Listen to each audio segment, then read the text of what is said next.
Welcome to the Edible Valley Podcast. We want to invite you as we embark on a culinary journey through the heart of Vancouver Island From the fertile fields, to the pristine waters of the Pacific Ocean. we'll explore the stories behind the food that nourishes us. Tune in to each episode as we deep dive into the flavors, the traditions, and the innovations that make this a true paradise. Now please join us as we explore our Edible Valley. This is the Edible Valley Podcast. A very good day to you. As usual, I'm William. And I'm Chef Jonathan Frazier, and today we're going to get into zero waste and sustainable cooking. And surprise guest. Surprise guest! I'm the surprise guest, returning champion, Blayne Prowse, all the way from Haida Gwaii. There we are. Well, that's my intro, buggered. No one can do it better than you, Blayne.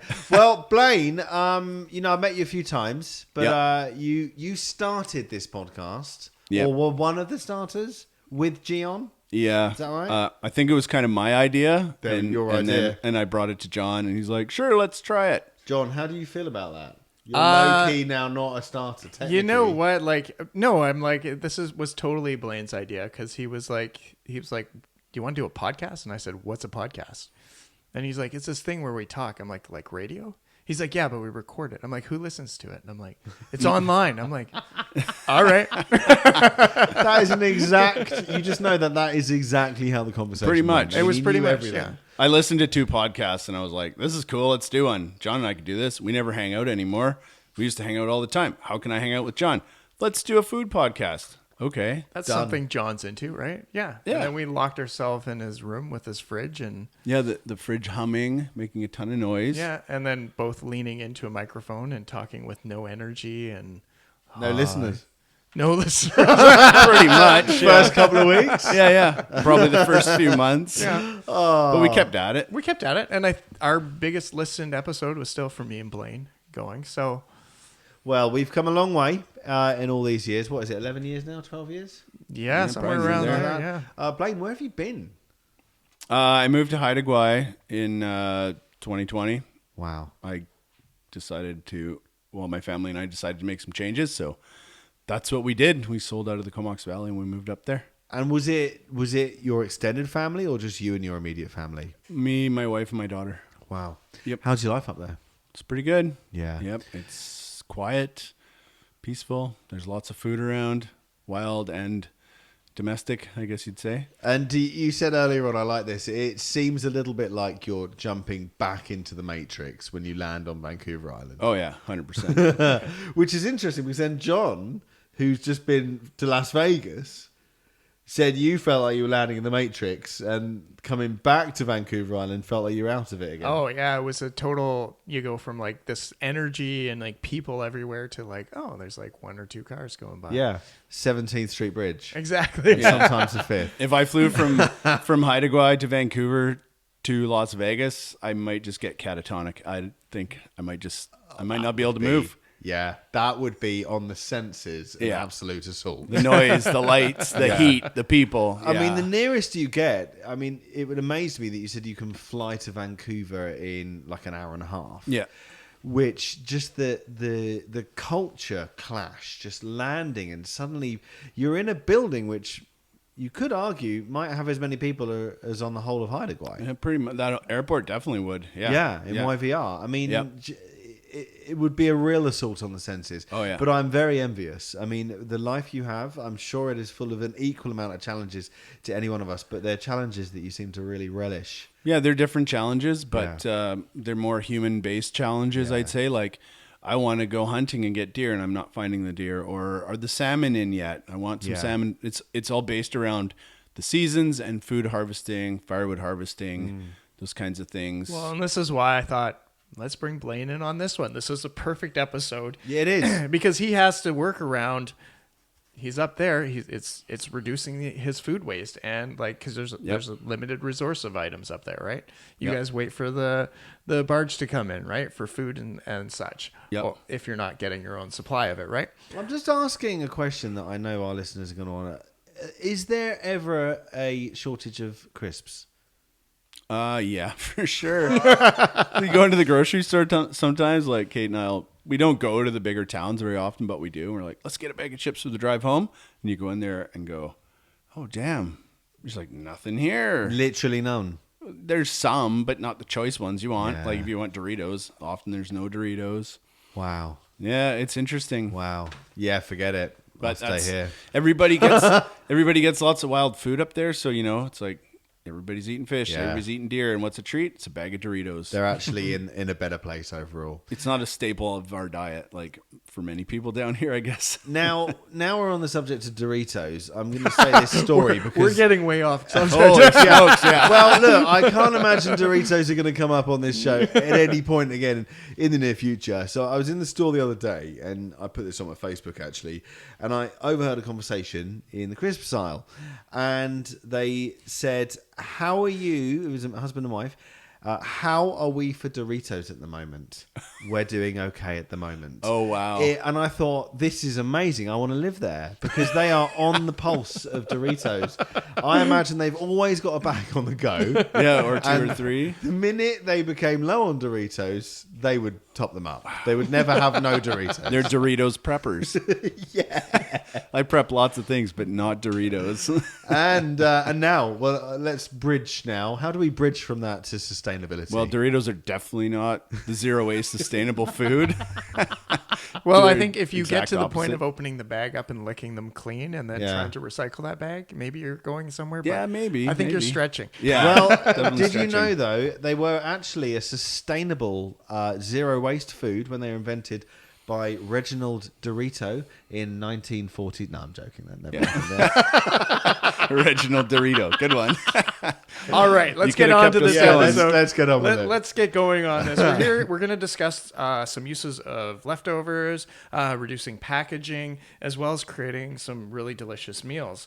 I just read this fact here that, like, in North America, about 40% of our food goes to waste, right? So I think there's lots of things that we can all do in our kitchens to sort of like scale that back. So where I was thinking as we started about is sort of some of the things that we can do in our thing to minimize food waste, right? So one of the things we can do is like minimizing food waste helps reduce methane emissions by decomposting organic materials in landfills, right? Yeah. We can all agree to. I think none of us would have known 15 years ago that if you chuck a banana skin in the trash, you're actually contributing to what, methane, isn't it? Going into the Yeah. environment, and plus you don't get a stinky bin in the kitchen. So, but yeah, we very really should just put all the food in a specific food waste bin. Yep. Compost. Yeah, Composting is great. We don't have that option where I'm at, but we compost. yeah, as do we. Yep. Yeah, The other thing is looking at using every part of an ingredient. I feel like a lot of people are like, they'll get into a thing and they'll throw half of it away, or, it's a little bit of taking time and jumping ahead and having a little thoughts and where your food's going to go. What do you think with food prices at the moment? And that warrants its own podcast in its own right. But do you think with food prices, people are actually starting to learn to use all of something?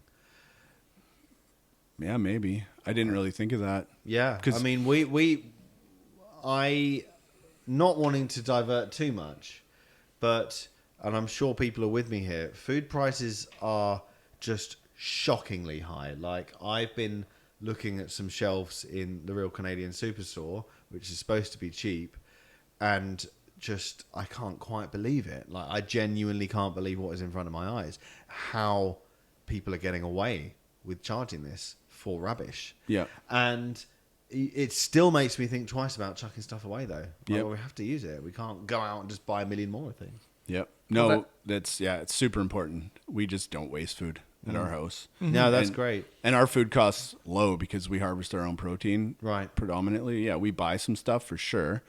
But yeah, we just don't waste food. And it's kind of honoring the animal, Yeah. isn't it? Yeah, If like- you've caught it. Yeah, with a deer, we strip the bones, we keep the heart, the liver, we keep the lungs, we dry them for our dog to eat. Wow. So all that goes out, there's the digestive system that you don't eat, but the ravens and the crows and the little critters running around, the raccoons and whatnot, they eat that. The hide and the hair go out. A lot of people save it to make leather. I don't yet, but yeah, pretty much it's and sometimes our dogs get the bones too. So there's not much waste. Well, that's the thing. It's like reusing, repurposing, recycling, right? Like using it all, right?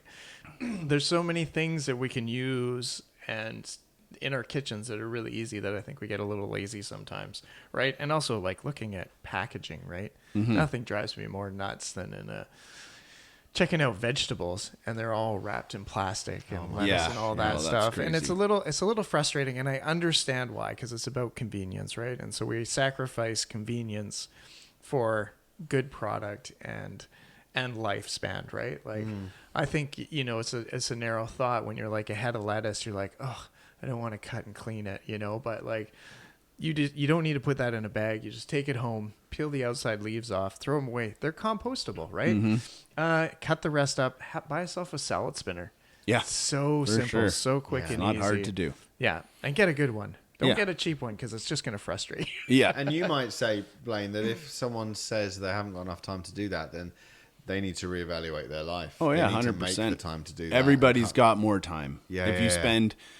Set a timer for your social media that you're using most of the time, Facebook, Instagram, YouTube, whatever. Set a thing on your phone so it shuts off after an hour. That'll tell you right away, I'm using this a lot. Yeah. Shut it off. Go in your kitchen. Yeah. Do something with your hands. Make food. You'll cut your grocery costs. You'll learn something. You'll be healthier for it. Yeah. You won't be And funnily enough, you will remember, if you 2 days later think, what was I doing at that point? You'll remember, well, I had this food. Yeah. If you try and remember what you were doing when you were scrolling, you won't remember. Heck no. You won't remember. Not a Because chance. you were in a dopamine hit. Yep. Yeah, you're just dazing out. Utter garbage. The Doritos of time. Yep. Well, let's slide over here and let's actually talk about what we can do with leftovers, because that's something we want to it's recycling, right? Like, and it's so much time consuming, like energy save. Think about when you're cooking, when you're creating dishes, that I'm going to start with a simple product, like I really want to have this, make that, and then you can transition into something else. Yeah. Right. And I know there's people out there that are like, I don't eat leftovers. And I'm like, some of the best foods you'll ever eat in your life are leftovers, right? Because you can do so much with it. So one of my things I wanted to start, I know you guys can dive into this one, soups and stews, combining leftover vegetables and meats and grains to create a freaking fabulous deal. Totally. Right. Yep. Yeah. Yeah. If you're gonna make dinner, and you're gonna like we make a lot of roasted root vegetables, make way more. You think you're gonna eat this much? Make double or triple it. Yeah. And then the Freeze next day, you can freeze it or make it into a roasted vegetable soup. Oh yeah, there's nothing. I've got parsnip soup in the fridge right now. Yep. And literally, we roasted off some parsnips for dinner. We had a nice vegetable dinner, and then I took the rest of them, threw an onion in the pot, threw the parsnips in there, brought it up to a simmer, hit it with the old hand blender. We got Amazing. nice, 2 liters. We did a roasted vegetable soup, and we put a massive chunk of feta in the oven when it all roasted. Apparently, this is a really good recipe. Chuck it all in the Ninja, blended it. Mm-hmm. That was a gorgeous soup for a few days, and we used it as a pasta sauce. Yeah, right. Oh, there's Really good no as pasta kidding. sauce. Well, I'll X that off my list. Yeah. No, I'm going to say that was another one I was saying. Like soups, like rich, heavy, pureed soups are great base for a pasta. And you can even throw more leftovers into that. Or if you've got a couple pieces of asparagus, or like you didn't use it all for your meal, that's a perfect opportunity to give them a quick saute, fire them all in together. Yep. Another thing I want to talk about, stale bread. Croutons, breadcrumbs, Bread pudding. bread pudding. Yep. Right? Oh, Got a bread couple pudding. eggs. Stuff a chicken with it. Stovetop stuffing. So Oh, yeah. much. Just because it's a little dry doesn't mean there's anything wrong with it. So what stops it from going moldy? What makes it go stale and not moldy? Well, Moisture. Moisture, yeah. Right. If your bread's moist, it'll get moldy. Yeah. So that's a little bit when you're getting that bread near it's a couple days old or whatever, and you're worrying about it. Take it out of the bag, let it actually air dry, and that way it will stop the molding. If you leave it in the bag, then it's more likely to Yep. moldy. Yeah. But That is a great tip. we make sourdough bread all the time, and when we get to we call it the bum, it's the first slice. We just make round loaves. That I just throw it in. I usually actually slice it up, throw it in a bowl and up on the shelf, and just let it dry. And then when I want croutons, I just put the cast iron on the stove, throw some butter in there, throw a handful of those dry bread cubes, salt and pepper, let them warm up. The butter gets into them, softens them up. Awesome. So Simple. they don't go moldy? Because they're No. up there drying. Mold only happens with moisture. I know I'm amazed, and probably a lot of people listening to this are not amazed. They're probably like, well, yeah. But that is amazing. Well, Yeah. I mean, I would in the restaurant, I would take the ends of the bread because you can't serve them. Yep. Right, and we would just throw them on a rack and dry them. Yep. And then and then grind them, And and I that do would the be same. our breadcrumbs. Same right? thing. Yep. Yeah. Nice. Great thing. Let's talk about fruit. Overripe fruit. You know what? Smoothies, fruit compos, or coulis. Or just mixing them all up and making an ice cream. Like, there's great ways you can throw them in the How freezer. about banana bread? Oh, yeah. Like, who hasn't had lots of brown bananas? Put them in the freezer if you can't do it right away. Peel them, put them in the freezer, and then when you want to make banana muffins, bam, they're right there. Done. And it's the banana muffins. Oh, so good. Yeah. So, avocados and bananas, two things that really have a very small life of we're completely ready. Avocado, obviously, being the worst offender. Yeah. In those, well, we've started on avocado chocolate mousse. Oh, yeah. Unbelievable. Oh, you just nice. get like for two people, one banana, one avocado. Just chuck it all in the blender.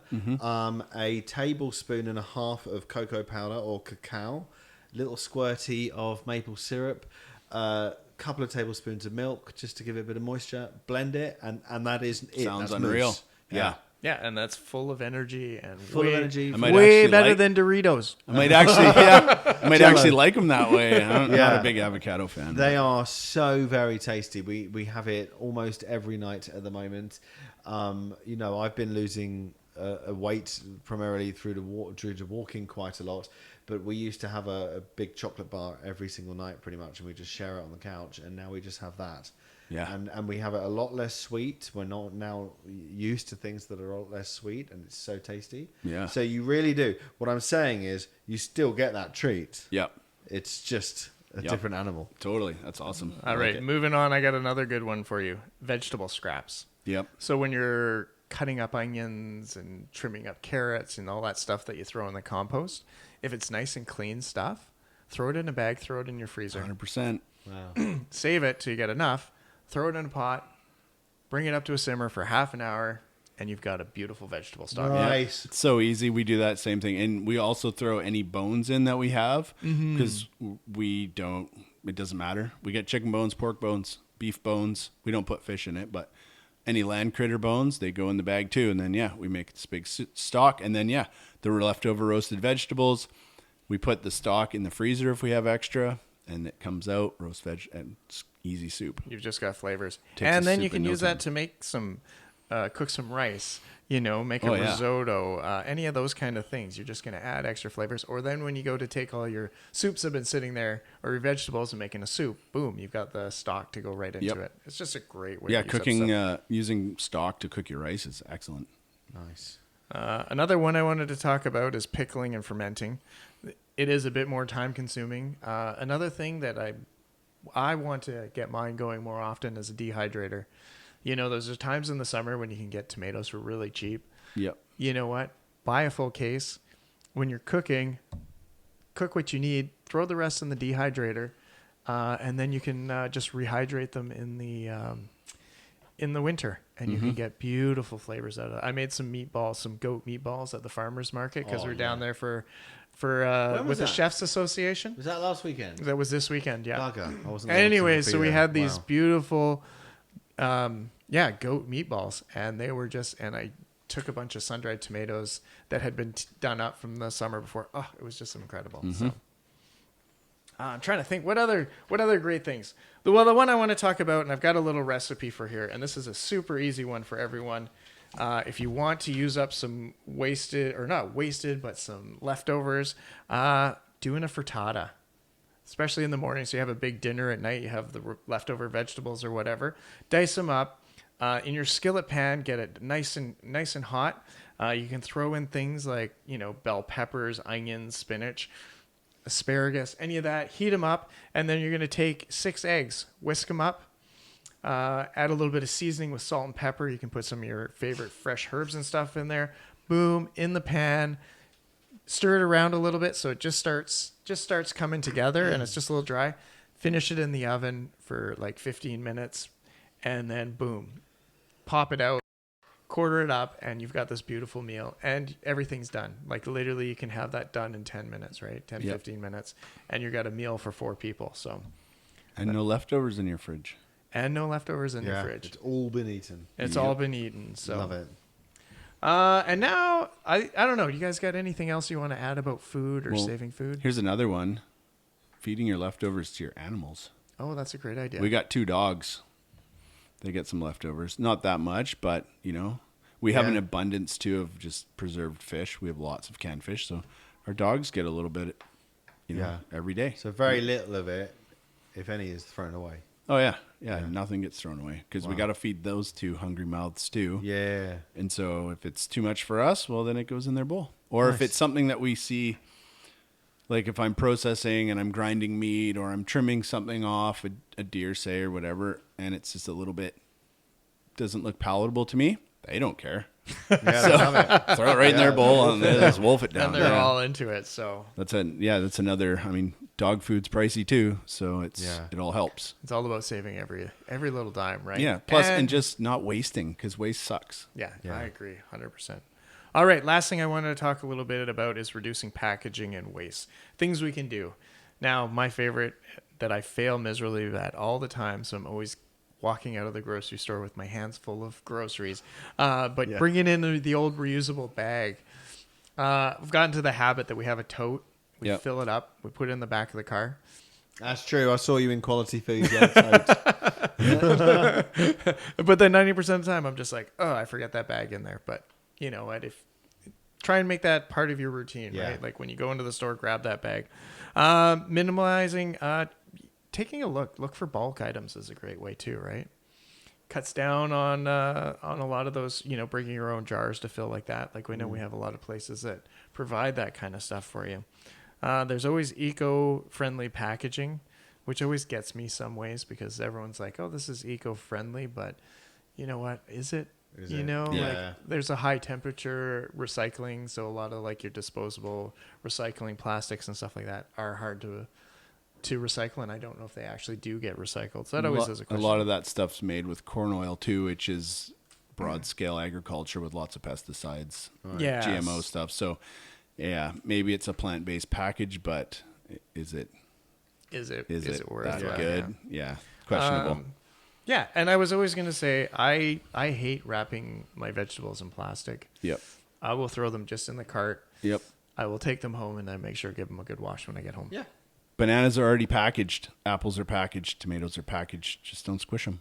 Yeah. Zucchinis are packaged. Everything that has a skin is already packaged. Yeah. And if you get the tomatoes on the vine, they've even got a handle. So just to go back to the previous point about bags, we have a basket that we take in. That's a brilliant woven basket. Yeah. That's what we use. We call it our market basket, but we use that when we go in the grocery store a lot. I actually stole a basket from a supermarket in the UK, and I use that. Nice. And everyone says, "Where did you get that from?" Yeah, because the style is not used over here. Right. So I always know it's mine, and I'm like low-key quite proud of it. There we go. That's what you moved here with. Just everything in that basket. Yeah. The shirt on my back and the basket. Yeah. My toothbrush and a pair of underwear. That's it. The other thing I want to bring up is buying in bulk, right? Like buying in larger volumes than individual packages. Yeah. Like maybe going for the one size up if you're going to use it, right? Yeah. Taking that into consideration. And the other thing I really want to promote, and just because I was down there this weekend, is the farmer's market, right? Yep. Yeah, definitely. That's like some of the best ways to get food, right? Like eggs and stuff like that. They're all mostly in recycled containers. Yeah. A lot of the meats are cryovac and stuff like that, but that's just for life for you. So there's a lot less waste there, I think. And especially at our market, I would say that like there's always so much wonderful food just sitting on the table that's just ready to go. And and you're supporting local. So it's that transporting it from halfway around the world, it was only brought 2 blocks to you, right? Yeah. So. And we've started going with our little baby girl.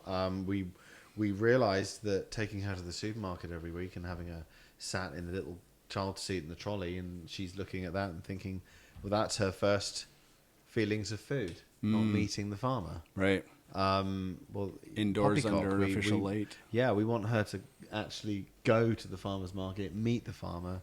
Yep. How do you think this all started? It was Blayne going, I don't understand the farmer's market. It's true. I had no idea, but it seemed like the right thing to do, but I wasn't sure what to do. Yeah. Did you start it? No, I didn't start the farmer's market, but that was the start of the podcast because I was like, I need to get more local with my food. And, but I didn't know. There was some, Blayne asked me some funny questions because I had a good laugh. There is no such thing as a bad question, but I had a lot of bad answers for him. Yep. But it was like, well, like, I'm like, you just give them money. And he's like, but do I have to barter with them? I'm like, unless you want to, I don't think you have to. Right? Yeah. Like, if it says $2, you give them $2. And he's like, but it doesn't feel right. Yeah. It's not a flea market. Yeah, But no, getting as close to your food as nature God intended, like that's the best. As local, as close to home as possible. And that's the best way. Couldn't The agree closer, more. the less packaging, the better for you. All right. Can you summarize this, Will? You want me? Okay, so with Doritos, By the big beginning to bag. end, to summarize the podcast, just be conscious. I mean that in a figurative sense. I mean, obviously, be conscious in a literal sense, but just if you put the energy into it, you will suddenly find a home in your own food. You will go to the farmer's market and you will discover a love for food that you didn't know existed, but it does sit within you. If you start taking the time to make your own food, you will discover this life gift within you that is teaching you and guiding you how to sustain yourself, let alone everyone else around you. And that lies within you. You just have to kind of chip away at the kind of bits of society that have tried to cover that up, like the supermarkets. Mm-hmm. We can summarize it by saying, do the dishes, not skip the dishes. Yeah. Oh, you just had to, didn't you? Sorry, Will. Can I say bastard? I wish I wrote that down for you to say. Very good. That was very... John, over to you. It's got to be something profound. Come on. Well, I just want to thank Blayne for coming in here and chatting with us today. Cause like He bribed me with dinner. it's always, that's what I was going to say. I'm going to cook you guys a frittata now. So Yeah, it's awesome. Just for fun, right? Like, we might as the well. heck? We've been talking about all this food and I got some stuff in the fridge I got to get rid of. So sorry guys, you're going to be eating. All right. Now, I feel like I should get John for this. Are we recording? We are recording. Okay, good. That's good. Because most of our podcasts secretly end with John looking at me, white face. Oh, I wasn't recording. back to beginning. Welcome to the Edible Valley podcast. Yeah, We're starting talking over about Doritos. A gun to my head. So no, it is very fun doing it the first time. Significantly less so after that. Yes, I agree. Been there, done that. All right. Well, if you're out there, you have any questions, you have something left over you don't know what to do with, send it to us. We'd love to hear from you. And check us out on all of our great places that we're located, whether you're checking us out on Facebook or our new YouTube that we're working on and all the other things that we got going on here. So, Yeah. And you can find me on Instagram at Stumpstalker. That's my handle. I'm an Aerosmith Fletcher and neophyte whittler and just, I put my life on there. I'm going to follow you. That does follow awesome. Blayne's Instagram. He's got some great photos of up on the Northern Island. Yep. All right. Well, Cheers. Thanks for listening. Thanks for tuning in, and a special thanks goes to the local businesses that help support our podcast. They make it possible for us to showcase your local food community. We'd love you to follow us on your preferred social media at Edible Valley, where you can check out our blog, find recipes and tips, behind the scenes, and of course keep a lookout for where we are going to turn up next in your Edible Valley. Yeah. There you go. Should we pretend we haven't got a special guest, but the camera people know that we've got a special guest? Oh, Just me and John for the Edible Valley podcast. Just us two. I'm an AI entity. That's right. I'm not really here. I live really far away, right? Oh, awesome. All right, Will. And this has been an Edible Valley production. Yeah. Beep, beep, beep, beep, beep, beep, beep, beep. Okay. Ready again?